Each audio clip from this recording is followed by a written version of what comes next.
दो आत्माओं का मिलन प्रेम कहलाता है और जब इस प्रेम को सामाजिक मान्यताओं के द्वारा को स्वीकार किया जाता है तो यह शादी बन जाती है।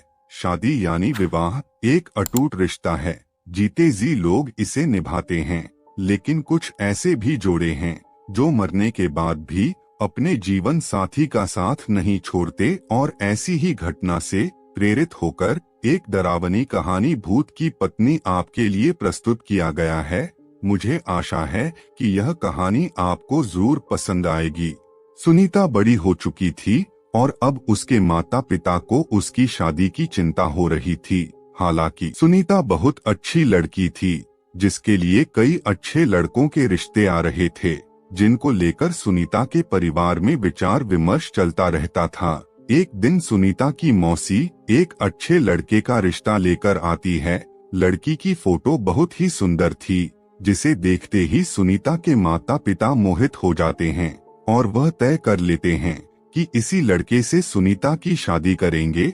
सुनीता को भी लड़का अच्छा लग रहा होता है। सुनीता की मौसी लड़के वालों को रिश्ते के लिए हाँ कर देती है और अगले ही दिन लड़के के परिवार को आमंत्रित किया जाता है ताकि लड़का और लड़की एक दूसरे से मिलकर बात कर सकें।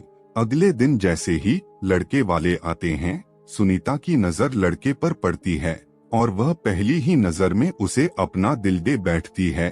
सुनीता के घर में लड़के वालों का जबरदस्त स्वागत किया जाता है। दोनों परिवारों के बीच में रिश्ते की बात तय होते ही दोनों की धूमधाम से शादी कर दी जाती है। शादी के बाद लड़का सुनीता को लेकर शहर चला जाता है। शहर में वह कंपनी के मकान में रहता था।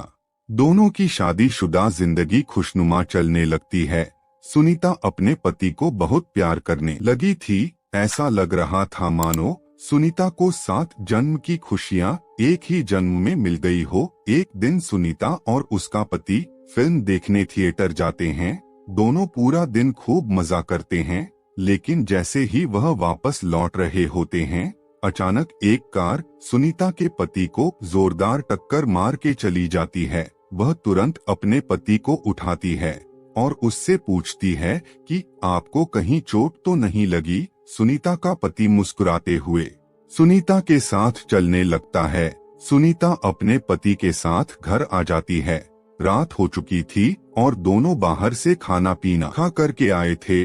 सारा दिन दोनों ने खूब मजे किए, लेकिन सुनीता बहुत थक चुकी थी, इसलिए वह आते ही अपने घर में सो जाती है। सुबह उठते ही वह अपने पति के लिए चाय नाश्ता बनाती है और अपने पति को उठाने जाती है, लेकिन वह पहले से ही जाग रहा होता है। सुनीता अपने पति के सामने चाय नाश्ता लाकर रख देती है और अपने काम में लग जाती है। कुछ देर बाद जैसे ही सुनीता वापस आती है तो चाय और नाश्ता वैसे ही रखे होते हैं। सुनीता के पति ने उसे हाथ तक नहीं लगाया था।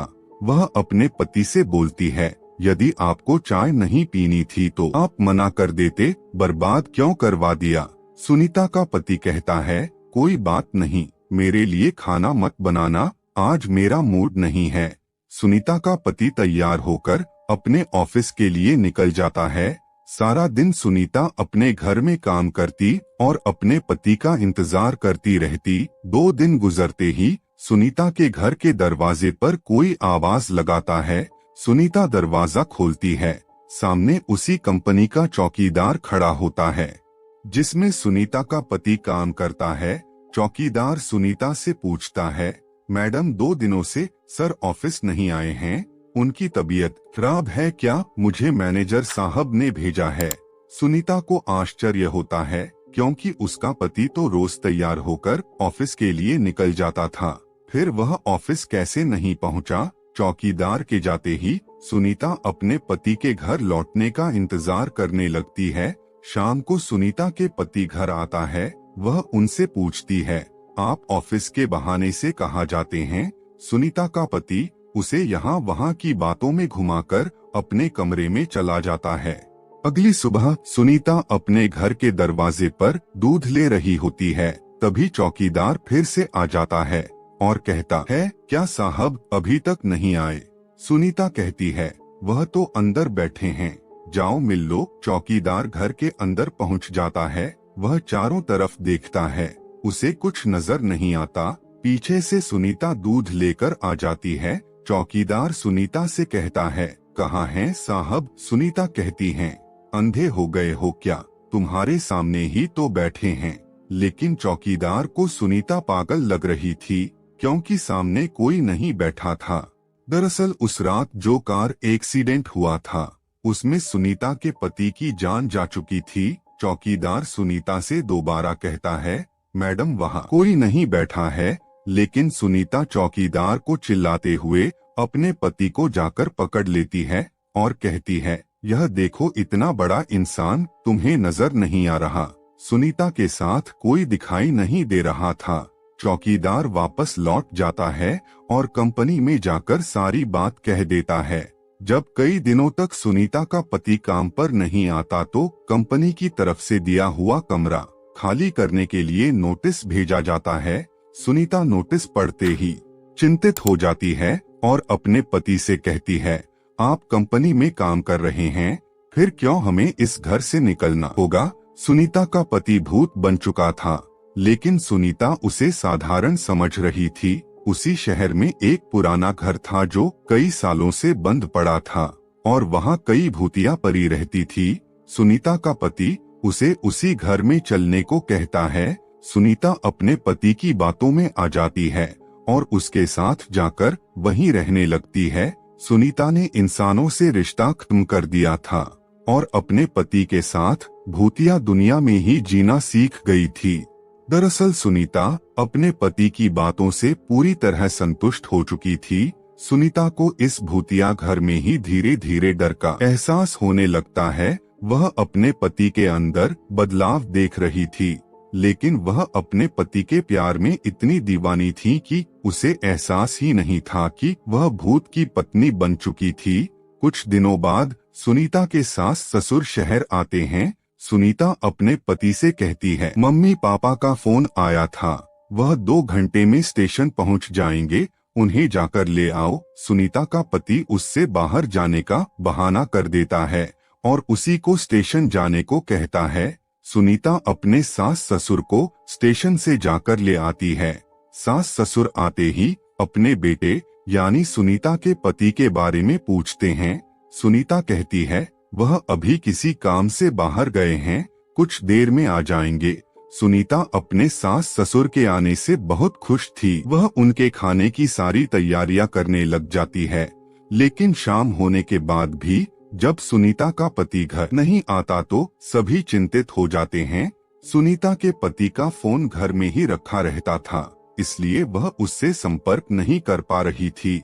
सुनीता के साथ उसके सास ससुर भी अपने बेटे से मिलने का इंतजार कर रहे थे। पूरी रात गुजर जाती है, लेकिन सुनीता का पति घर नहीं आता। सभी परेशान होकर उसका इंतजार करते रहते हैं। सुनीता के ससुर उससे पीने के लिए पानी मांगते हैं और जैसे ही सुनीता उनके लिए पानी लेने जाती है, उसे अचानक उल्टियां होने लगती है।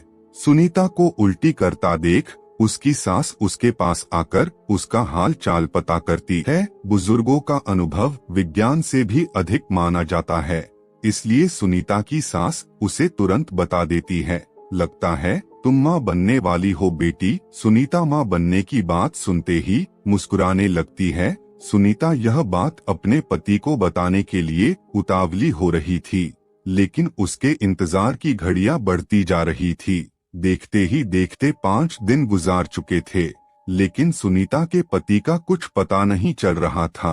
तभी तीनों पुलिस थाने में शिकायत दर्ज कराने जाते हैं। पुलिस वाले सुनीता से कहते हैं, 5 दिनों से तुम्हारे पति गायब है, लेकिन तुम्हें अब याद आ रही है। सुनीता ने जवाब देते हुए कहा, सर वो ऐसा 1-2 बार और कर चुके हैं, इसलिए मैं इसे सामान्य घटना समझ रही थी। लेकिन जब 5 दिनों से उनका पता नहीं चला तो मुझे लगा हो सकता है वह कोई खतरे में हो। पुलिस FIR रिपोर्ट दर्ज कर लेती है और जांच पड़ताल शुरू कर देती है।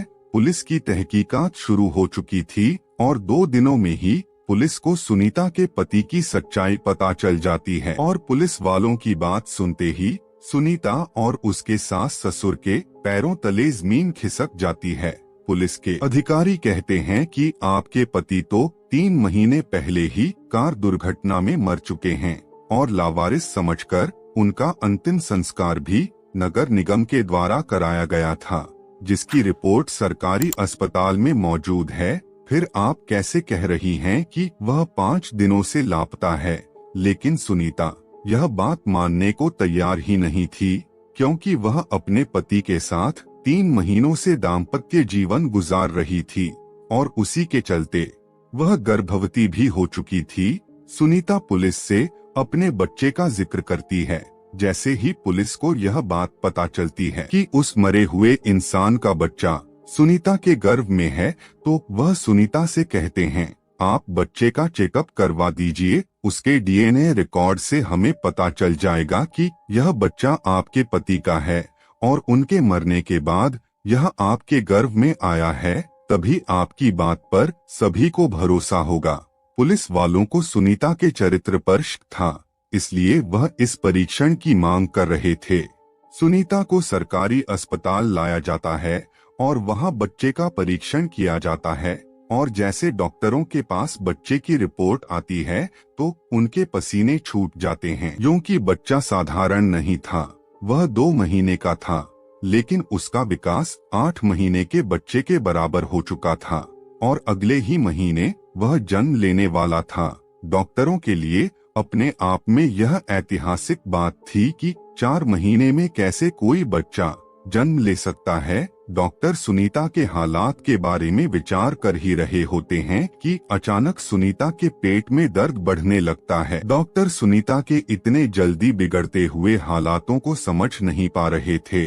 सुनीता को आपातकालीन कक्ष लाया जाता है। तभी डॉक्टरों को पता चलता है कि सुनीता की डिलीवरी का समय आ चुका है और कुछ ही देर बाद सुनीता एक भूतिया बच्चे को जन्म दे देती है। सुनीता का बच्चा देखने में बहुत खूबसूरत था, लेकिन उसकी शारीरिक बनावट कुछ अलग थी। उसके दांत जन्म के साथ ही निकले थे और उसकी आंखें लाल थी। डॉक्टरों ने ऐसा बच्चा पहली बार देखा था।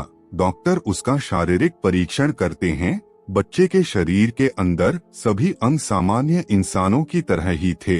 इस बच्चे के बारे में प्रमाण मिलते ही पुलिस को यकीन हो जाता है कि सुनीता सही कह रही थी, यह बच्चा उसी के पति का है। पुलिस ने अपने जीवन में यह पहला केस था जहां कोई भूत पिता बना था। सुनीता को अपने पति के मौत की खबर पर यकीन नहीं था, लेकिन सभी के कहने पर उसने यह मान लिया था कि उसका पति अब इस दुनिया में नहीं है। इसलिए वह अपने बच्चे और सास ससुर के साथ अपने गांव वापस लौट जाती है और अपने भूतिया बच्चे के साथ अपने पति की याद में जीवन बिताने लगती है। और इसी के साथ इस कहानी का पहला भाग समाप्त हो जाता है। तो साथियों, आज की हमारी यह स्टोरी यहीं पर कंप्लीट होती है और मुझे पूरा यकीन है कि यह स्टोरी आपको काफी पसंद आई होगी, क्योंकि इस स्टोरी में कई सारे मोड़ थे और स्टोरी में सस्पेंस काफी और कॉमेडी भरी हुई थी। अगर आपने यह स्टोरी अंत तक सुनी है तो मुझे कमेंट में जरूर बताएं कि यह स्टोरी आपको कैसी लगी, क्योंकि काफी कम लोग ऐसे होते हैं जो सबसे आखिर तक कहानी को सुनते हैं, लेकिन आप उन चुनिंदा लोगों में से एक हैं जो आखिर तक इस स्टोरी को सुन रहे हैं। तो मैं तहे दिल से और हृदय की गहराई से आपका और आपके परिवार को धन्यवाद करता हूं और उम्मीद करता हूं कि यह स्टोरी आप अपने दोस्तों के साथ भी शेयर करेंगे। तो तब तक के लिए आगे आने वाली स्टोरी का वेट कीजिए और अपना ख्याल रखिए और दूसरों का भी ख्याल रखिए। खुदा हाफिज।